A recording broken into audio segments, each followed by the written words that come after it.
Hi, and welcome to Piano Teaching Success Q&A. I'm Gillian Erskine, and together with my colleague Paul Myatt, we've created this program so you can get answers to your questions. Well, we're so excited to be here today with our lovely guests talking about recreational music making. RMM, or Recreational Music Making is also known as, is a philosophy that originated in North America more than 10 years ago now, with making music fun and stress-free at its core. Originally developed with adults in mind, it has expanded to include children, perhaps in response to today's busy child and the changing parental values around learning music. Well, we are so lucky to have two of the pioneers of RMM with us today and one of the new guard to help let us know for the rest of the world, because it's not really something we know about in Australia and or not the rest of the world. So it's so great to have piano teachers from around the world watching our show. And if you're watching live with us today, please let us know in the chat where you're watching us from. We'd love to know. Well, let me introduce our panel for today. Chung is a performer, arranger, teacher, author, speaker, and music industry executive who is Senior Vice President Emeritus from Kauai America Corporation. I should say emeritus. Brian is one of those unique individuals who has been able to combine music with his business career. In addition to studying piano and conducting at the Guildhall of Music in London as a Rotary Scholar, receiving a jazz grant from the US National Endowment of Arts, and performing as a pianist in Disney World, he also completed a Masters of Management degree at Kellogg Graduate School of Management in Northwestern University. Welcome, Brian. Thanks, Gillian. Great to be here. Brenda Dillon is a composer, arranger, and piano teacher. Brenda's had quite a career. After graduating with 2 degrees, Brenda started out teaching music and English in high school. Fairly soon, her love for group piano teaching grew, and she began presenting teacher workshops at state and national level. Brenda has always believed in the power of making music and has worked tirelessly to bring music to more people through her many collaborations, projects, and presentations at national and international level. Brenda received a Lifetime Achievement Award from the National Conference on Piano Pedagogy in 2011. And Brenda is a composer and arranger until the virus. Brenda taught 13 RMM classes a week. Brenda and Brian co-authored the Recreational Music Making Handbook for Piano Teachers. Welcome, Brenda. Thank you. So happy to be here. Great to have you. Dr.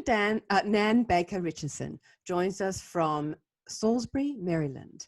Nan teaches group and applied piano at Salisbury University in Maryland. She also teaches adult RMM group classes and has presented on RMM programs and group teaching strategies at MTNA and NCKP national conferences. Welcome, Nan. Pleasure to be here today. Good. Now we can't hear you so much there. Okay. Well, like we do, we'd like to welcome some of our people that are watching us in chat. And we've got Liana Minnick from Utah and USA. We've got Linnda Gould from Victoria and Canada. And Linnda, we've got a question that we're going to answer of yours later. And we've got Diana Lemaire. Sorry if I've got that wrong. Might be Lemaire from Springfield, Missouri. And we've got Cynthia Delaney from the beautiful Whitsundays in Queensland. Heather Smith. Oh, hi, Heather. You're from Utah. She's with us today as well. That's terrific. And if you are, please keep putting where you're from. It's just so lovely to have that in the chat. Well, like we do with each week, we're going to kick today's show off by visiting each of our panelists in their own home studios or piano rooms. Let's start with Brian. Now, Brian lives in Los Alamitos.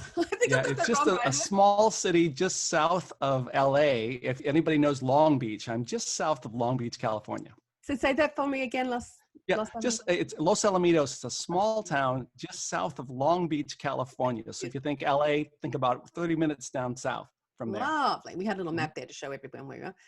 Right. So Brian, well, you don't teach, you do play. And you've got the most beautiful Kauai instrument there. I do. My gift to myself when I retired from Kauai was the most wonderful digital piano. It's called a Novus, and the number is NV10. And Kauai took a real grand piano action out of a 6-foot grand and essentially put it into a digital piano, and it plays like a dream. And So I'm really happy. It sounds great. Ah, that's So, yeah, fantastic. I love it. Terrific.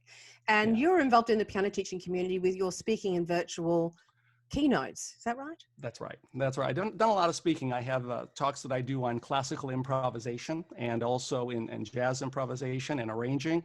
But now everything's changed, of course, in this environment. And so adapting all that to the online space is a little tricky, but I've started doing it and I just love it. Yeah, the only thing that it gets in the way is when the internet goes down, as happened recently because of the wildfires. There's some Yes. bandwidth issues, and right in the middle of a talk last week, bam. Oh, So it does happen, but I'm just generally loving online speaking. yes, we've heard about those wildfires. Are they anywhere near you?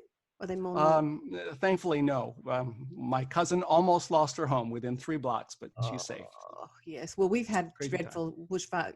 You know, like California is very like much of Australia, that same Yes. sort of climate that has all those bushfires. So we've, You bet. had That's tragic right. ones earlier this year. Okay, so and we're also going to be looking at one of your videos later, so some glimpses Great. of it. He does a very, very good job.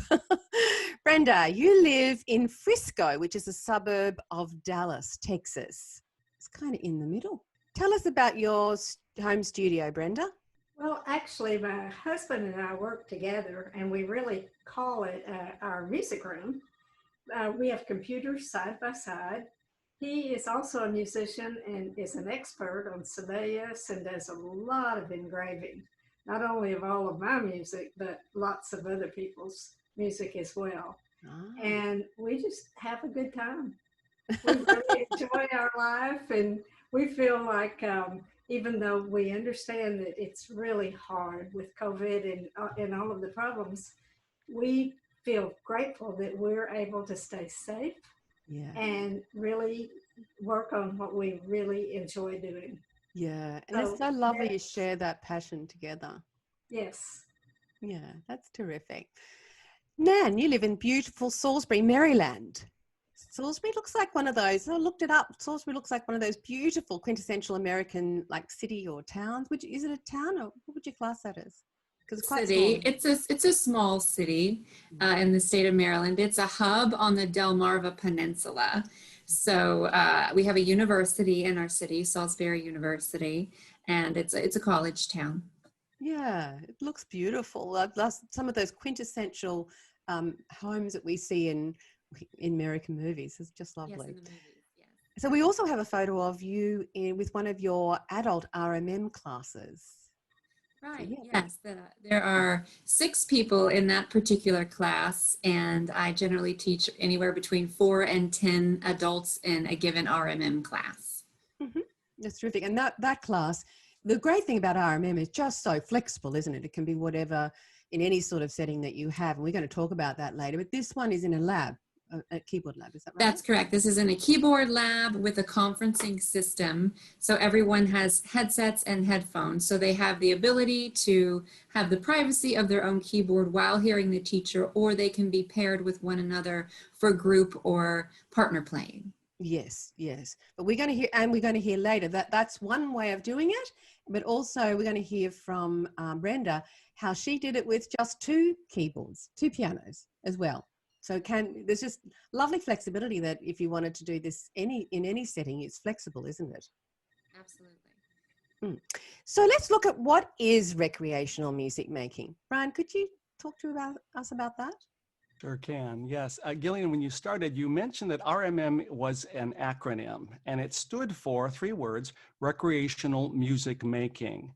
And the whole concept, as you said, it's a philosophy. It's a way of thinking about music making differently, perhaps, than the way we've thought about it for many years.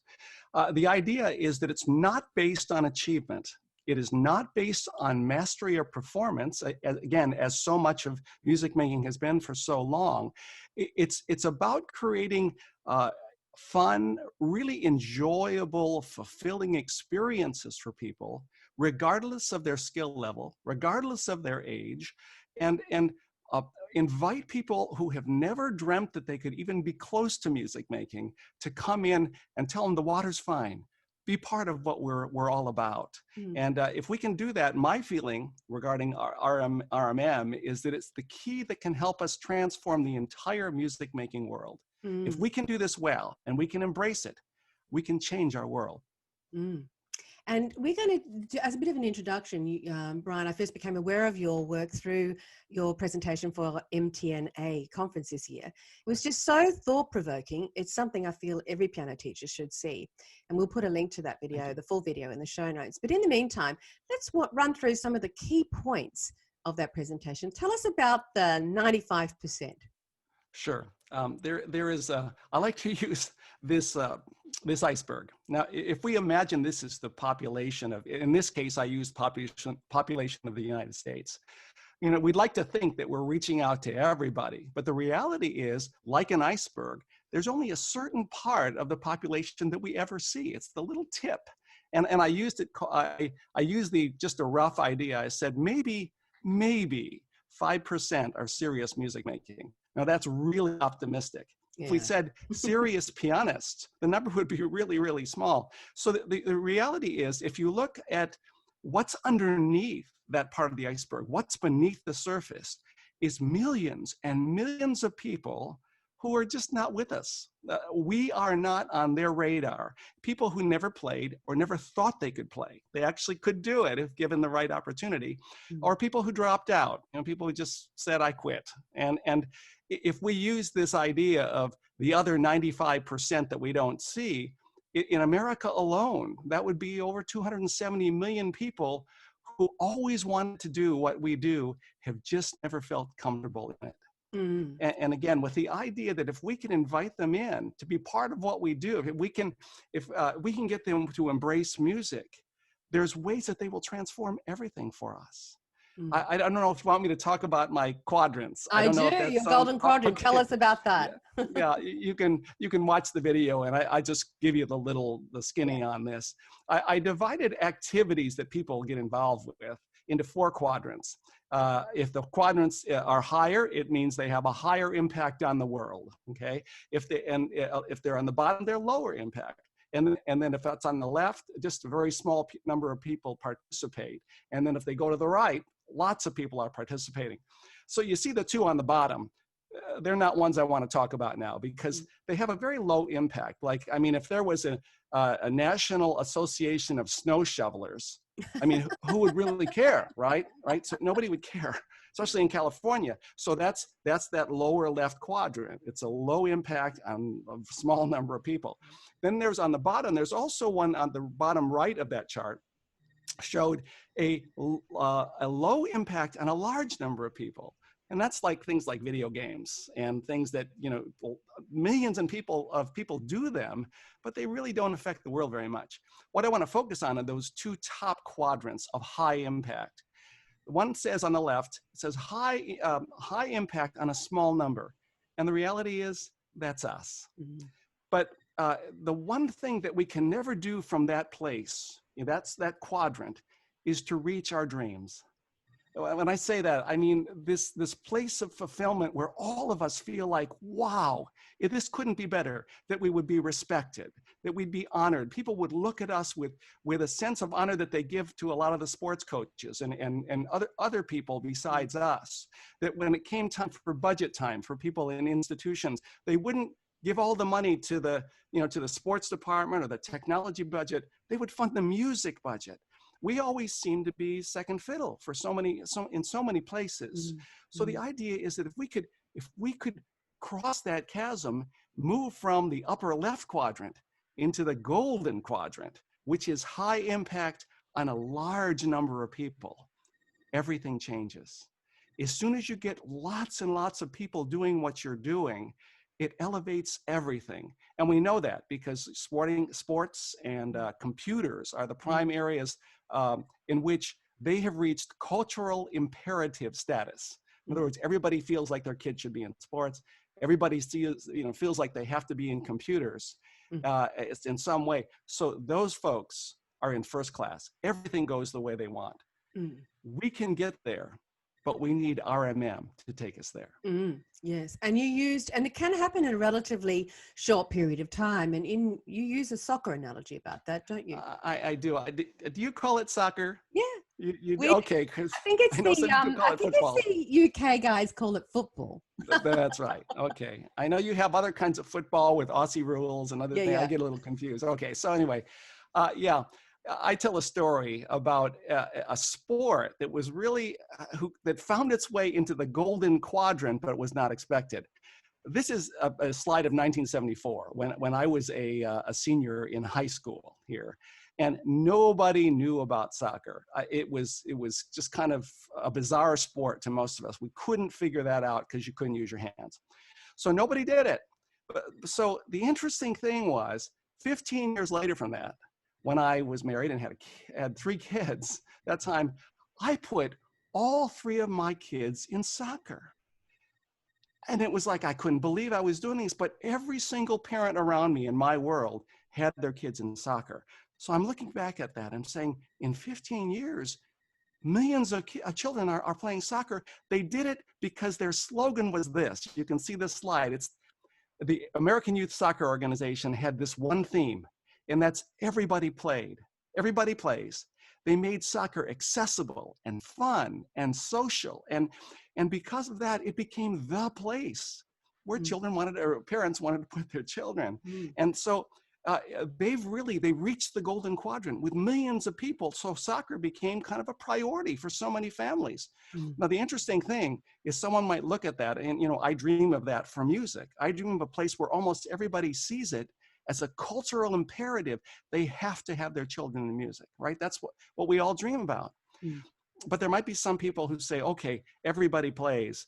That could create a whole lot of mediocrity, a lot of mediocre players around everywhere. And I combat that idea with this concept is 15 years later, after I put my kids in soccer, that slide tells you what happened.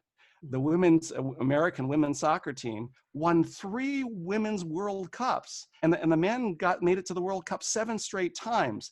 You see, when you start with a bigger funnel and you have more people involved, that means that you're going to have not only a lot of players who are playing at kind of an average level, but a lot more who make their way up the funnel, and you get more excellence than you ever thought possible. And it starts with inviting people to come in. Tell them the water's fine, come on in.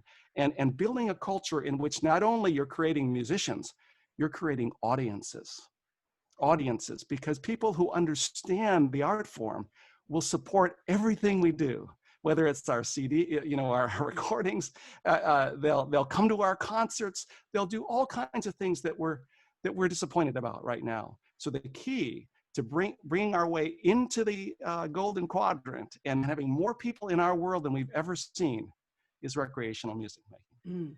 And it's timely, it's timely. We're going to talk about that later with retirees and baby boomers. And also we've got the millennial parent now who perhaps doesn't want the same things as the older, different generations of parents wanted as well. So that's right. It's being where our clients, our future students are at, isn't it? Yeah, but it's reaching out to everybody. It's not just the children. It's this generation of seniors. I'm a boomer. I'm like smack dab in the middle of the boomer generation, and there's 10,000 of us retiring every single day. We have money, we have time, and we're looking for stuff that's meaningful. And get this, we always wanted to play a musical instrument.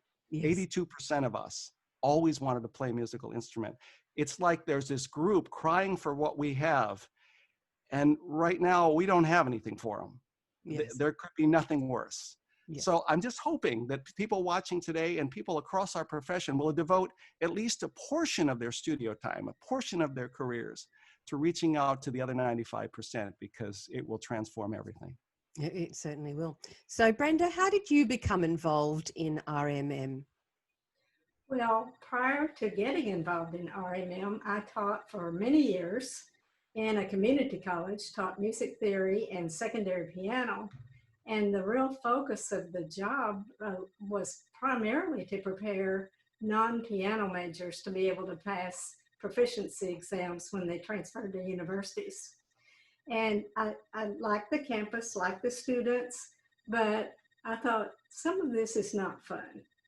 And about that time, I had an opportunity to go work for the National Piano Foundation and attended some conferences sponsored by NAM, our umbrella organization. In fact, that's where Brian and I met all those years ago. And that sounded like fun. So I had an opportunity to come back to Dallas and start a pilot program at a senior center. And I knew that I needed to do that program in a simple way, in that it would be important to focus on the number of instruments that were available. And so I had two instruments. I had a digital and acoustic side by side. So I could take 6 to 8 students at a time, and they were seated in a semicircle facing the two keyboards. And I learned how valuable this little thing was. It's called a silent keyboard. And every one of the students had this on their lap. And then I also had one, and I taught concepts that way. And then I would have them go to the keyboards and they would round robin. And it just turned out to be a lot of fun. There was no stress.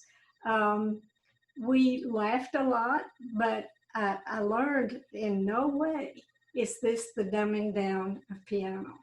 It just isn't. You're going to learn the important things that you need to learn, and you're going to learn how to play. But the way we made it fun is we talked about having tip jars on their pianos at home when they practiced, because you never know which relative is going to come through and give you money. And one lady even came back in waving a $5 bill, and she said, "This is from my husband." And one of the class members said, "Was that to get you to stop playing?" So we laughed a lot. But that we did other things, like when the hands would wander from the correct piano keys, we started humming Willie Nelson's On the Road Again. So we tried to keep a lot of humor in the class. And by the time I left that senior center, I had started with one class and I had 13 classes. So it was the most fun teaching of my entire career. And I think you also had different levels, and you had that beginner group and then the intermediate group. And is that right? That's correct. What would happen is that after the first class that they might want to go to private lessons or to make a change. Well, they didn't. They kept wanting to stay and just to keep going. So each class just kept going. And what I learned, they bonded in such a way with each other that if somebody felt that they maybe were getting behind and maybe they should drop out of the class, it was really interesting. In fact, one specific story about that is that this woman called me and said that she didn't feel like she was keeping up and she needed to drop out. I knew better, but I said, well, you know, what I want you to know, I'm going to save that spot in that class for you. And if you change your mind, I want you to come back. I went to her class the next time it met, told them what she was going to do. And what I didn't know is that after class, they called her, they had lunch together, and they did a piano intervention. So what happened is she called me later and said, I think I've made a mistake. So I must tell you that as much as I've enjoyed lots of teaching experiences, nothing has topped teaching RMM. Oh, that's fantastic. That's terrific. And how about you, Nan? How did you become involved in RMM? My story is in some ways similar to Brenda's. About, I don't know, 10 or 15 years ago, I lived in Lexington, Kentucky, and I was on faculty at a nonprofit community music school. And in looking at our enrollment and our numbers, we definitely had a large enrollment of people, you know, age 4 through 18, but we really weren't serving adults. And weekly, I would hear people say, oh, I wish I still played piano, or I used to play the piano. And it's just like this broken record that I would hear over and over. And I thought, well, where is the opportunity for these people who wish that they could play? Where are they supposed to turn if they are serious about what they say? And so I put an ad for our community music school in the local paper for an open house. And I said, this is an open house, a drop-in for any adult who might be interested in playing. It is stress-free, it is fun, it is in groups. You have the privacy of your own playing through headphones while listening to a teacher. We did have a lab setting, and we had a full open house. And within an hour, our classes were full. So just providing that opportunity to people is how I became familiar and began my journey with RMM. Oh, wow. That's amazing. The need was absolutely there, or the desire to do that. And I think it's so important to make them aware that this is going to be fun, because some of them are, so I've not, you know, all of us, I think, as piano teachers, when you say, oh yes, I'm teach piano. Oh, I used to play, all those scales and whatever. But they realize that, oh yeah, well, you can actually come back and it actually is fun. Like, you'll play the pieces you want to learn. They go, oh, that'd be good, right? So having things that they wanted, rather than thinking, oh yes, do I have to go back to all those scales and boring pieces? No, you don't. So what elements make up an RMM lesson for children, Nan? Well, with children, you know, I always like to think that there are those who are there are those who are very focused and they want to make music their career, or they're performance oriented, or they want to be in competitions. But then there's also another track. There's a leisure track, there's a recreational track. And in those classes, children always have some choice in what they play. Now, of course, that is guided by the teacher. I might provide several different repertoire pieces, and we vote as a class on what we would like to do. We make sure to open class with an activity that is inclusive and fun, and that does not pertain to perhaps the practice. Maybe someone didn't have a good practice week, but can still walk in the room and feel comfortable making music with their peers before we go on into new content or review content. So I'd say largely we focus on having choices. We always have choices for students to feel comfortable, and that they have permission to choose what they're comfortable with. And that we always make things fun from a social standpoint. Lots of games. Often we'll do one or two things outside of the class setting during each session. Mm-hmm. And that might be like going and having a meal, not COVID times, but might include post-COVID times, going and having Right. We might, you know, it would differ depending on if I was teaching children, if I were teaching adults. You know, we might go and see a performance together. We might have a pizza party at someone's home and play, you know, an informal studio class. We might have a popcorn party, and we can all share our different YouTube links of pieces that we enjoy. So anything that would be fun for everyone. Everyone would be participating at the level that they were comfortable with while doing some type of social activity. Yeah, awesome. And do you also do ensembles and with them? Yes, often we'll do partner playing during class, and from time to time we'll do full class ensembles. We'll prepare for those, and again, the students have the choice in the ways that they wish to participate in the ensembles, but that everyone is participating. That's always a lot of fun and things that the students look forward to. Fantastic. Well, in a private lesson, there's quite the spotlight on the child, and this can really be stressful for both the teacher and this child, especially when not much practice is being done. Well, any student, whether it's a child or an adult, and faced with the dilemma of what to do in this lesson, it can just be like tedious, because you think, well, I can't go on because they don't really know what we were doing last week. So you start to worry about students quitting, waning interest, through lack of progress. So one of the key components of RMM is that lessons are stress-free and student-led rather than being teacher-led. And I really loved your recent presentation, Nan, when you talked about that and about giving students choice. So we got a little video about that now to show. Some choices for you. And I've got 11 here, and you will have access to this PowerPoint if you want to go back and read all 11. But I'd like to just highlight a few of them. So if you'll take a look at example number 4. Example number 4 says, raise the hand that is playing. So I'd like to look at example number 4 as a choice that I'm giving my class if we are playing a particular piece of music and that person is not ready to play hands together at the tempo that I am choosing for them. They can choose to do choice number 4. All right, so I've got a video or an audio clip here, and it's going to play what's on the adjacent side of the screen.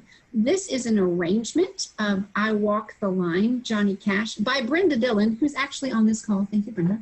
And this comes from her Piano Fun book. So as we listen to this, I would like for you to raise your left hand if the bass staff, if there are notes in the bass staff, and raise your right hand if there are notes in the treble staff. All right, so here we go.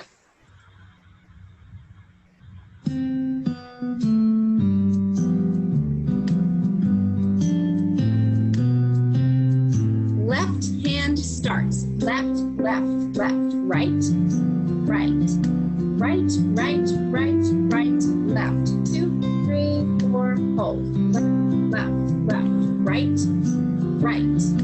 You get the idea. I'm going to stop it right there just for the sake of time. And we'll put a link to the whole webinar, because it was a very interesting webinar all on RMM in our show notes. It was also, if you want to look, jot this down, it was on pianonet.com as well. Well, in our 25-year-old success story, Forte School of Music, we found that an emphasis on fun and learning in a group are actually key. And while this might seem counterintuitive to say, kids in classes actually progress quicker than kids in private. We've had this so many times when we've had a child leave a group for some reason, and then about a year later, or even 6 months later, said, oh yeah, I want to come back into that group, he's not practicing. And we're, oh, sorry, you can't join that group because we've moved so much further ahead. So when I saw Brian talk, I was so excited as our classes embrace many of the ideas and philosophies of RMM. Here's Paul to show you a glimpse of what we do at Forte and to see our enriched learning environment in action. Current neuroscience has shown that children thrive in an enriched learning environment. But what is an enriched learning environment? This is a place that offers the student many ways to explore, make, or create music. Besides being lots of fun for the teacher and the student, this type of teaching allows the student to learn how their brain wants to learn and not how you want them to learn.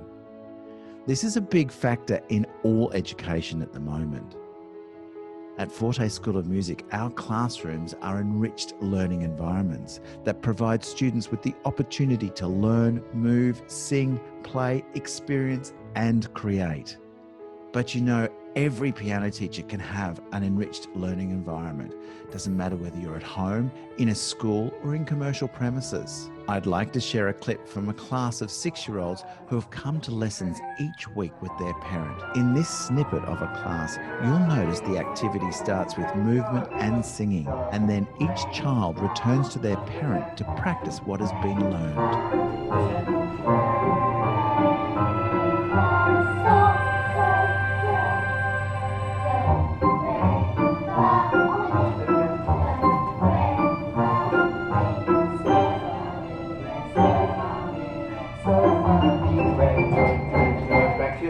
Play. It's page 12.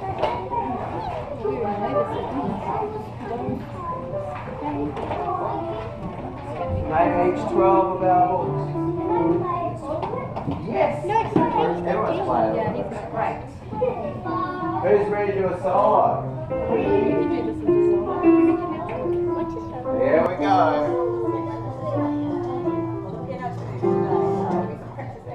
Oh, good. Are you ready? Here we go. Left hand down. Right hand down.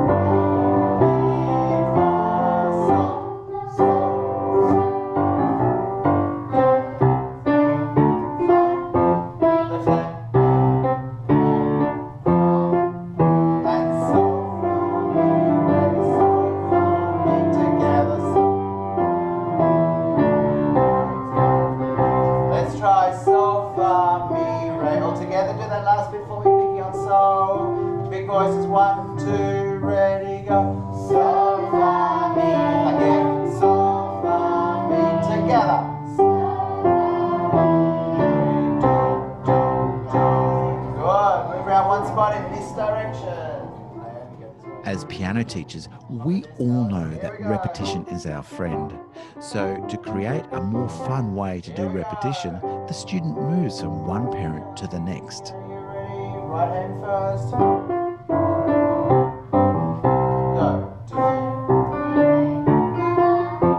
Left hand. Right hand.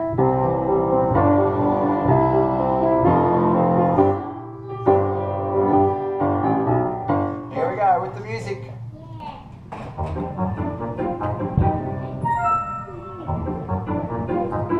Here it comes, big voices.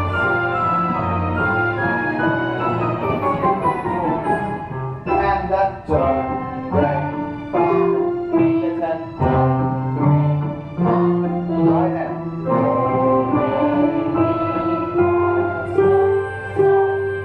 Stay upright. Do, re, fa, left hand, and right hand. So. Did you notice that there were no headphones being used in that classroom and that every child was playing along with the music? We've been doing that at Forte for the last 26 years.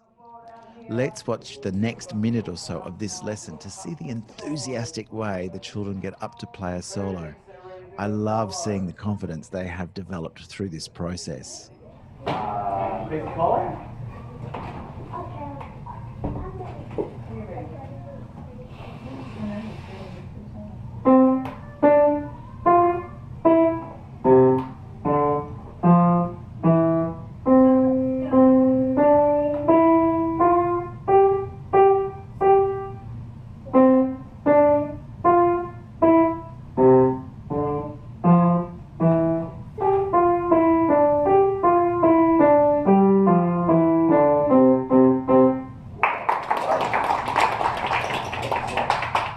I'm going to show you one more clip that was taken a few years later than the previous one.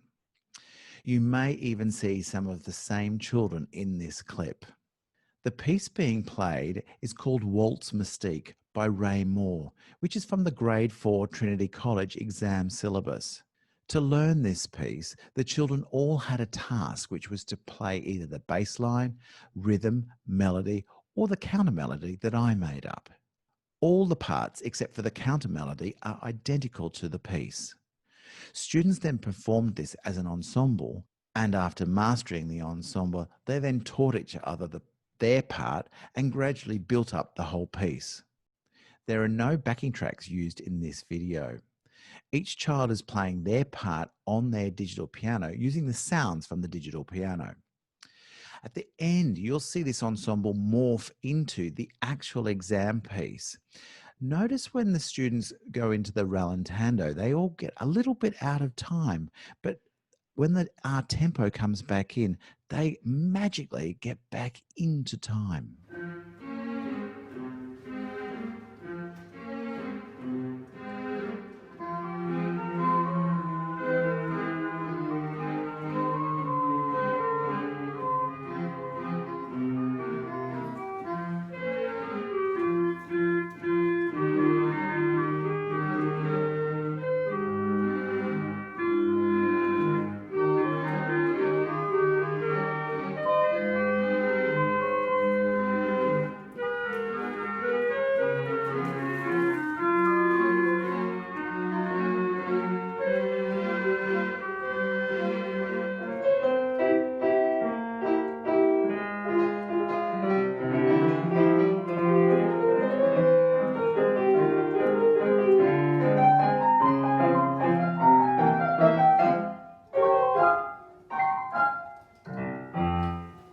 These are such great music skills, and they have been developed through this enriched learning environment. The Piano Teaching Success Studio will be offering teachers the opportunity to learn how to create an enriched learning environment through whole body learning teaching strategies.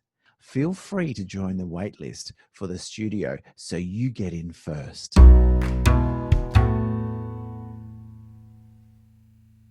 Thanks, Paul. We have a question in from Cynthia about how we do this RMM in COVID time. So we're going to come to that in a minute, Cynthia, so just hang on in there. And in the meantime, let's start talking about adults and baby boomers, because they're retiring and they've got time. Brian, tell us about this. Yeah, I mentioned that earlier. You It's, again, this idea of 10,000 people trying to figure out their life right now. I retired in January. I still have not found my rhythm, trying to figure out how I'm going to spend my time. And obviously lots of it is musical, because I've wanted to do that for so long. But for some people, it's just a really disorienting time. Where do I invest myself? And there is a crucial window in which either they're going to choose, there's certain things they could begin to choose. If we are there at that crucial moment, we can have them for years and years and years. In fact, if there are seniors, let's say, I'm a senior, if I start up, it's possible that I could be there for 10 or 15 years continuing on. And you figure, how long do you get with young students? Sometimes it's, it's not always that they'll stay with you for 15 years. An adult could be a very loyal person, is part of your studio for many, many years. So this demographic change that's happening right now is a tremendous opportunity for teachers. And just from a pure business standpoint, it really makes sense. RMM teaching in groups is actually more lucrative than one-on-one teaching. So if you can get a group of older adults who are wanting to do it not necessarily by themselves but together, and never forget the idea you can get them to band together. I want to go back to children for just a minute. Brenda, do you remember the Mighty Men? Years ago. I do. But let me tell you the story. This is children. There were 4 boys, and none of them wanted to come into classes. Do you recall, Brenda? They didn't. They really were afraid. And so they said, well, I'll do it if Jimmy will do it. And Jimmy said, well, I'll do it if Johnny will do it. So they talked to the parents, and they all came in together. Right, Brenda? They came in together, and they would play. They had little master classes for themselves. They were a group of 4, and they called themselves the Mighty Men. And they stayed on for years. And they even had a brand.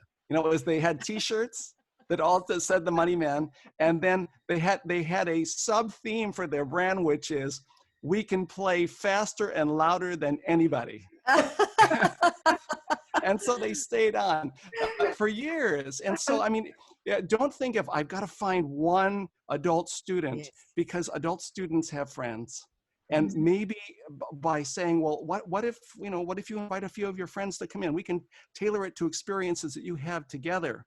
Wow, what an opportunity. So we can't afford to miss this juncture, as the baby boomer generation is really ready to receive us. And keep in mind that, again, 82% of actually all people, a Gallup poll said in 2008, 82% of people always wanted to play an instrument. So it's not like you're pushing upstream. They already want to do this. Yes.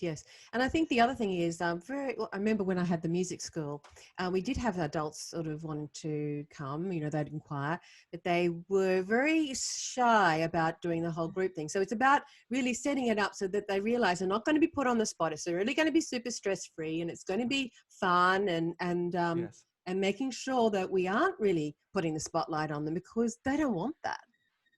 They don't. So what's interesting, sometimes we may think a group is stressful for adults, but it actually isn't. You don't have a parent hovering to make sure they're achieving at the right level, right? You don't have that.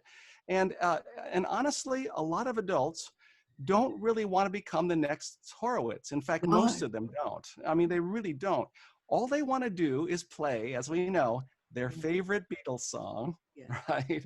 And then once they get that really down, they don't want to get any better. They just want to be at that level and play more songs.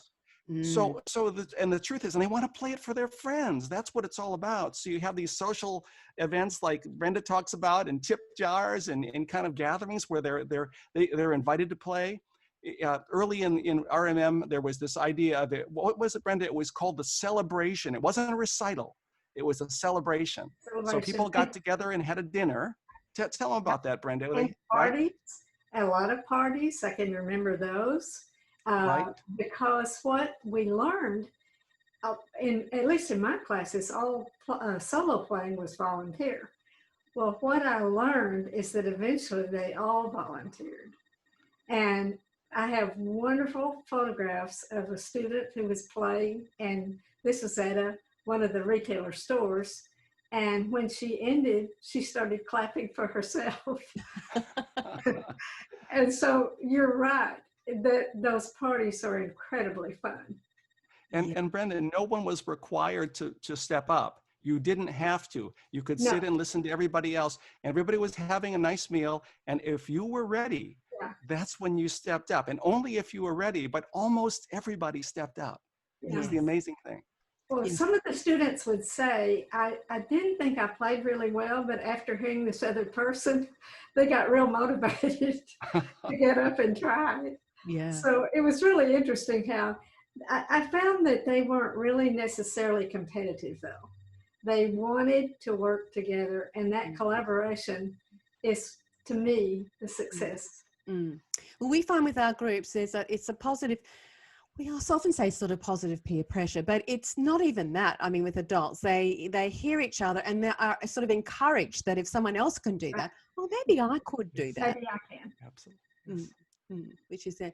And before we were discussing whether it's mindset and skills, like what skills specifically do you need to do this? I think a desire to like, first of all, in terms of a skill set, you have to be able to let go a little bit, right? Because we've been so over many years pushing as a teacher, pushing in a direction. You have to take a deep breath and relax your way into this, because the destination is not achievement. We know it's not. The destination is making lifelong music makers, cultivating millions of people who love making music. That's the goal of RMM. So you almost relax your way into it and say, what I'm here to do is let people enjoy making music at any level and enjoy being with others as they do it. So you can really let down and enjoy the process. And I don't know if that's a skill set, but it's certainly something that people have to be willing to do and just kind of change the way they think.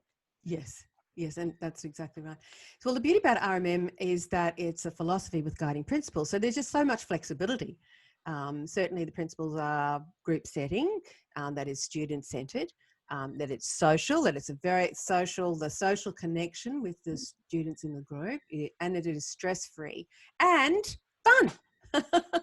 And it's kind of up to your imagination and what you have at your disposal, isn't it? Really? That's right. Absolutely. So Brenda, you has written some books specifically for these classes in mind called Piano Fund. So let's hear more about that. Brenda Dillon, I've got some of your Piano Fun books. What was the impetus to start writing those? Well, the impetus was I had been teaching in college for a number of years, teaching secondary piano students who were preparing for proficiencies when they transferred to universities like the University of North Texas. And it's great. I loved the job. I loved the campus. I loved it all. But I thought, I sure would like to be in a situation where I'm teaching people to play purely for fun and for their own personal pleasure. So I left that job and went to work for the National Piano Foundation. And as a result, I learned about the recreational music making. And it was actually at a NAM meeting, which is our overall umbrella organization for all the music companies, for the music associations. And I had an opportunity to actually try this out to see what I could do with a program like that. So I started a program at a senior center, and the reason that I wrote the first Piano Fun book for that is I wanted something that addressed the objectives that I wanted taught, and to do lead sheets and to learn. Certainly the students would learn how to read, but it would not be a huge amount of material. I love a lot of the piano methods that are out there, but the problem I was running into is that there's a lot of material. And when you have 8-week classes, consecutive 8 weeks, well, I thought at the end of that 8 weeks that these students might likely go into private lessons after that, but they didn't. They wanted to stay together. And so by the time I moved from Dallas, which I did at the time, what started as one class, I left with 13 classes. Wow. Well, you know, I really liked in the Piano Fund that you have the lead sheet and then you have a piano arrangement. I thought that was really great for teaching students how to make up their own arrangement from a lead sheet. Yeah, that worked really well. And it was interesting to find out later that some of the people who bought the book turned out to be vocalists who wanted to use the accompaniment, because I had some really good orchestrators working with me on those. But that was a great orchestration for them, and they would sing. And hey, that was another market I didn't plan on. I noticed all your arrangements are quite chord-based, so I think that's really great for students. And it is really taking those basic chords that they might be using in a lead sheet and then turning them into a piano arrangement. And we're very excited to have some of your arrangements on Black Rock Music as well. And we've got 2 Christmas albums, a classical album of just beautiful pieces, and they're all around an intermediate stage which is a US standard, or about grade 3 to grade 4 in a British standard. And my one that I really, really like is the African American album that you've done. Tell me about that. Well, it is the closest to my heart. And the reason it is, you know, the history, I'm sure your listeners will, of the United States, what happened to us clear back with slavery coming forward, and the Black Lives Matter. And I was thinking about all of that and how these songs really do touch the message of a lot of that. So I ended up writing about that, and then also dedicating this to everyone who works for social justice, no matter a person's race, gender, origin. I just included everything that I could think about. That book has sold the most. Well, that's just brilliant, and we're very excited to have that and the Christmas albums and the classical album on Black Rock Music in Australia and the UK. And Brenda's music is available at blackrockmusic.com.au and .co.uk. Well, let's go to some questions. Cynthia has asked this question, as has Kristy Rigtrup from Utah. I'm very interested in starting an RMM group in my area, and I'm curious to know how you handle the classes during the epidemic. Nan, can you talk to us about that? Yes, obviously some interesting things have happened to our group classes during the epidemic. Some of us, depending on where we are, can't meet in person at all. So I will give you an example of what I've done with a few of my RMM students during the coronavirus. I have contacted them and we have set up some Zoom meetings together, and each Zoom meeting has a particular theme. Some of our themes have included where we simply find a link that we like and we share it with everyone else. So we're just like, hey, we check in with one another. How's your practice going? And then everybody simply shares a song and we listen together, talk about what we like, what we don't like. Another thing we have done on Zoom is to have a studio class. Everybody picks an excerpt from a piece they're working on or an entire piece, and I will share my screen with the score. They can play it as many times as they want to. They can play a part, they can do just the right hand, they can do a few measures, they can do the whole thing. And then we discuss their performance afterwards, and they're like, oh, I want to try that again. So they get it, you know, they can do it again if they want to do it again. So we have a very informal performance Zoom class. And then another thing we have done on Zoom is we've practiced our theory. So we've gone through the circle of fifths, and while all the students are not in the same place, perhaps some of them are playing 2 and 3 octave scales hands together, and some are still on pentascales. I'll simply call out a key, and then everybody's on mute. Everyone's at their piano, and someone plays a pentascale while somebody plays, 4 octaves, at a quarter note at 120, and then we move on. Sometimes we talk about relative minors, but it's a class that everyone can engage with, but we all might not be on the same level. So we've used Zoom that way in a variety of means, and it's been fun to see everybody since we haven't all been able to see each other face to face. That social connection is so important. I think that's one of the things that everybody is really missing during this time. And the other one with Zoom feature that Zoom has is the breakout rooms, which can be fabulous with groups. I know Paul uses them with his groups. So yeah, there's another idea for you during COVID times. Linnda Gould from Canada asks, I've been teaching RMM for 20 years, primarily to retirees, but feeling quite isolated. None of the other piano teachers in my city seem to feel comfortable with it. Is there an RMM community to share ideas and experiences with? Brian? There is not yet, Linnda, which makes a wonderful opportunity for you. If you've been doing this for 20 years and you're energetic, you continue to have energy for it, and you have all this experience, please think of starting something that in which maybe it's an Instagram feed or it's or something on Facebook. Think about doing this, because the more people we have in little groups starting to expand outward, the better off we'll be. So there's your homework. And if you want to, you can join our Facebook group, Piano Teaching Success, because we like these principles, these guiding principles, and we've got more, we put things in there that might help you as well.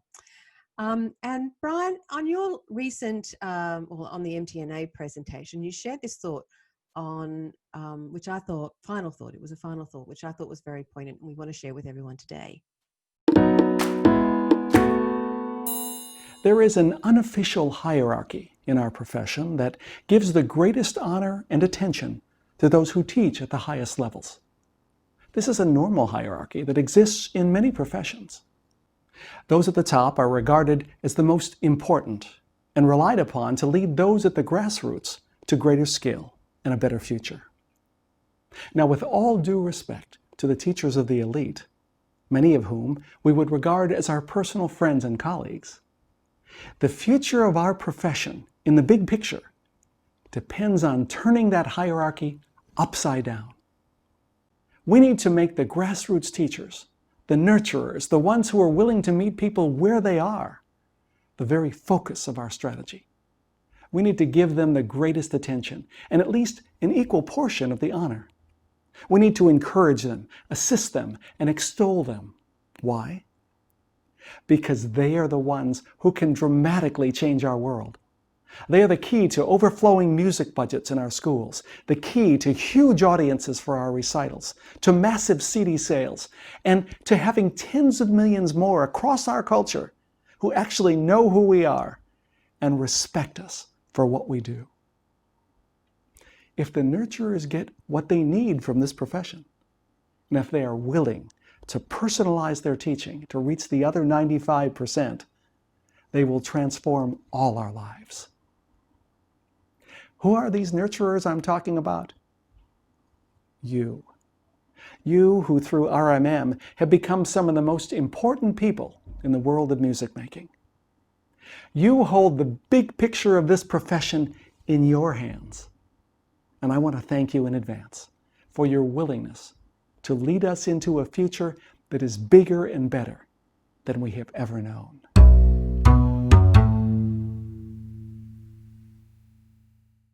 Well, that's all we have time for today. I think we could have done 2 or 3 or 4 shows on this topic because there's just so much to talk about. And I'd like to thank Brenda Dillon, Brian Chung, and Anne Richardson for being with us today. And as always, you can join our watch list and receive the episodes straight to your inbox, or you can catch the replay in our Facebook group, Piano Teaching Success. We're going to be back in 2 weeks' time with a special UK show in our usual Q&A format. So we're having Alison Chambers, who is a teacher-composer with pieces in ABRSM syllabus and Trinity College, who loves fostering creativity and duet playing with her students.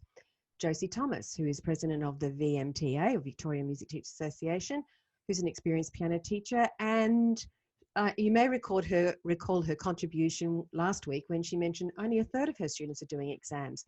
So we're keen to find out what all the other ones are doing. And Ryan Morrison, who has Practicing the Piano Online Academy to help teachers skill up and learn some skills that they don't already have. So to make sure you send us in some questions, and there's 3 ways you can do that. Send us an email, post it in our Facebook group, or click the Ask a Question button on our website, pianoteachingsuccess.com. I'd like to thank Paul Myatt, who's been producing today's show and is responsible for all the videos and behind the scenes tech. We're going to go out today to the music of Brenda playing Polivetzian dances from her album Classical Collection, which is available in digital form from blackrockmusic.com.au and blackrockmusic.co.uk. On behalf of all of us, stay well, and we'll see you in 2 weeks.